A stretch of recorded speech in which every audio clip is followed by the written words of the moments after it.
Salut tout le monde, et c'est le nez plein de mucus aujourd'hui que je fais cette vidéo, cette foire aux questions où je vais répondre aux 5 questions, interrogations qui m'ont été le plus posées sur les réseaux sociaux dans les derniers temps. Et chacune des questions, je vais dire c'est qui me les a posées. Fait que commençons tout de suite par Michel qui me demande comment va le marché immobilier présentement. Le marché immobilier présentement va vraiment mieux que mon nez. Mon Dieu, désolé. Qui est totalement plein. Comment va le marché immobilier? En 2024, le marché immobilier va mieux qu'en 2023. Pourquoi? Pourquoi? Je dirais pas juste il va mieux. Si tu veux voir toutes les statistiques et les chiffres, tu peux aller voir mes statistiques sur ma chaîne Facebook.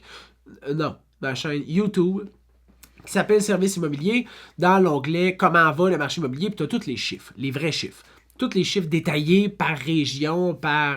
c'est vraiment facile. Mais poussons la réflexion. Pourquoi ça va mieux en 2024 qu'en 2023? Mais premièrement, les policiers ils étaient en grève, ils ont eu leur négo.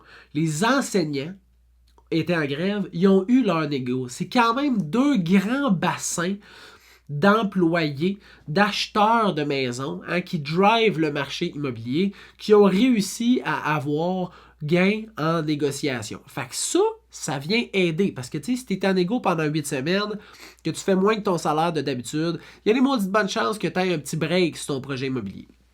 Deuxième chose, les propriétaires sont de plus en plus réalistes. Tu sais, là, 2020, c'était comme, c'était fire, là, le marché immobilier. 2021, ça n'avait pas de sens. 2022, ça commençait à se calmer.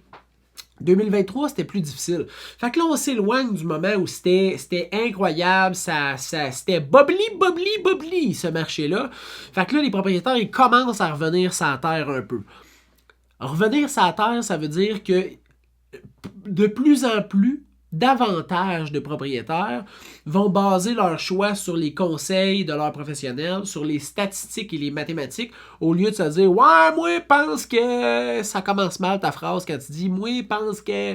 Moi, je vais voir le médecin parce que j'ai quelque chose, j'ai comme mal ici. » Puis il me dit « Ouais, c'est une crise d'appendicite. »« Ouais, moi, pense que j'ai lu sur Google que... » Tu vois comment c'est sans dessin? C'est la même affaire pour l'immobilier, tu sais.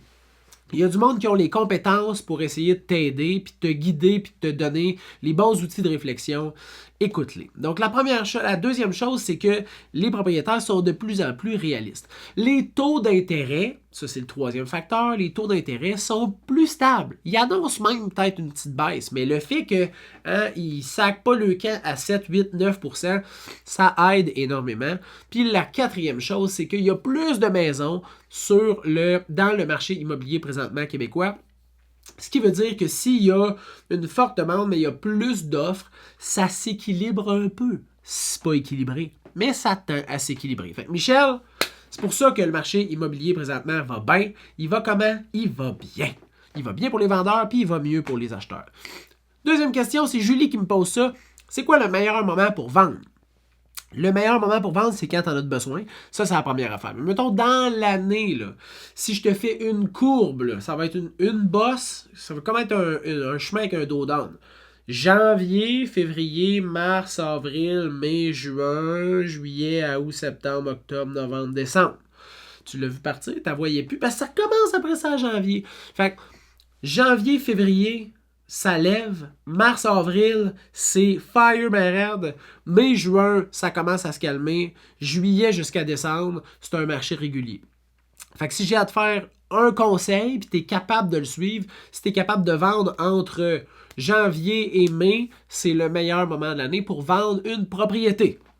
Troisième question, c'est Simon qui me pose ça. Pourquoi tu dis courtier gratuit quand tu achètes? C'est quoi ça, cette affaire-là? De où tu prends ta commission? Bon.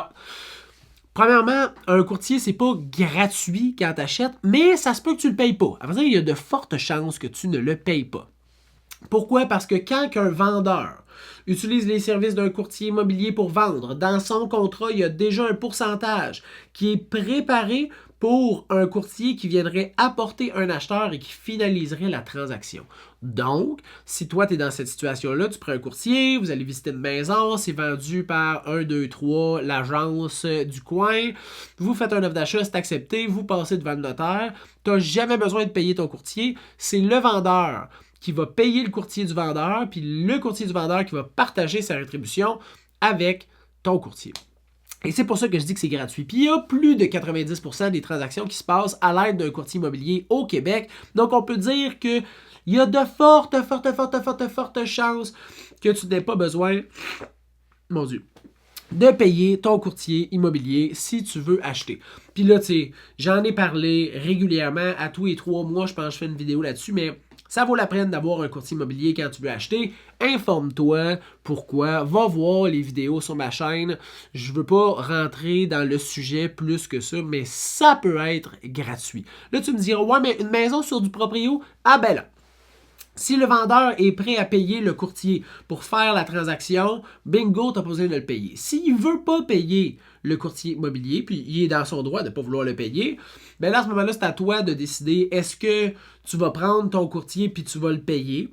Moi, je charge 1% de rétribution dans ces temps-là, ou tu vas faire la transaction tout seul. Tu as le droit. Il n'y a vraiment pas de problème. À moins que là, il y a des petites particularités, mais normalement, tu as le droit. Fait que, Simon, c'est pour ça qu'un courtier, c'est gratuit quand tu achètes. Nat. Tu me poses la question, c'est quoi ça la nouvelle loi de double représentation? Bon.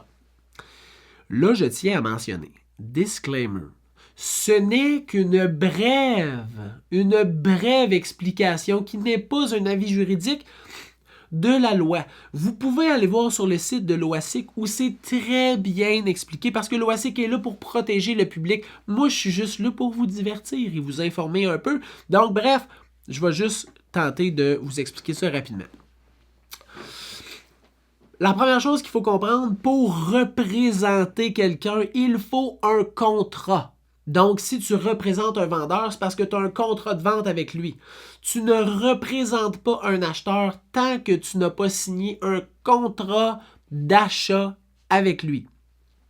Première chose qu'il faut comprendre présentement.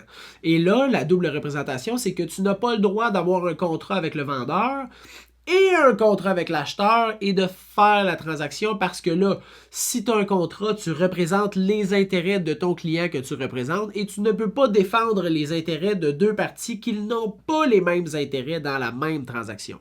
C'est ça la loi sur la double représentation.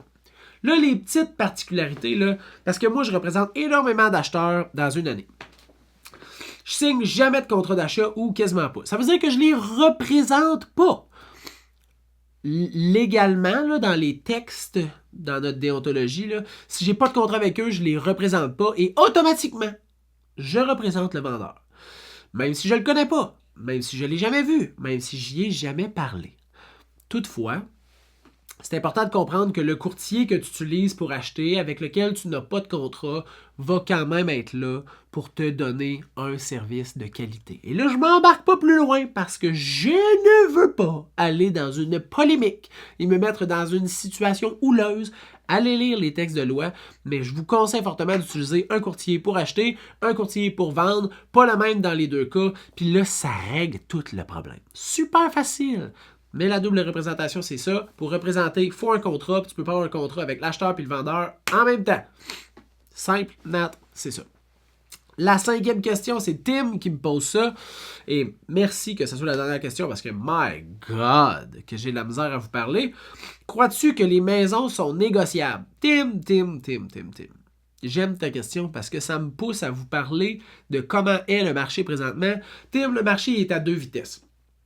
Les propriétés qui sont bien mises sur le marché, qui ont été bien réfléchies, qui sont basées sur les statistiques pour être affichées, qui ont été bien préparées puis qui ont été présentées sur tous les réseaux possibles aidant la visibilité de la propriété, eux, présentement, non, sont sûrement pas négociables. Parce qu'ils ont un bon prix, sont bien présentés et bien préparés, ils vont sûrement se vendre en moins d'une semaine. Par contre, il reste encore beaucoup de propriétaires qui, malheureusement, ont un désir, une volonté, une foi indestructible envers le prix qui juge bon leur propriété. Et là, ces propriétés-là ne se vendront pas dans les 7 premiers jours, ni dans les 14, probablement pas dans les 21. Puis là, c'est négociable. Pas toutes, mais mathématiquement, ils sont négociables. Là, à partir de là, s'ils sont barrés sur le prix et ils ne veulent pas négocier, ça se peut qu'ils ne soient pas négociables. Mais tu peux définitivement t'essayer. Puis ce qui est le fun dans des situations comme ça, c'est que probablement que tu vas être seul à déposer une offre d'achat. Tu ne seras pas en offre multiple. Fait que tu vas pouvoir, somme toute, prendre ton temps pour faire l'offre, négocier, recevoir une contre-proposition, en renvoyer une et vice-versa comme ça. Jouer au ping-pong avec le vendeur.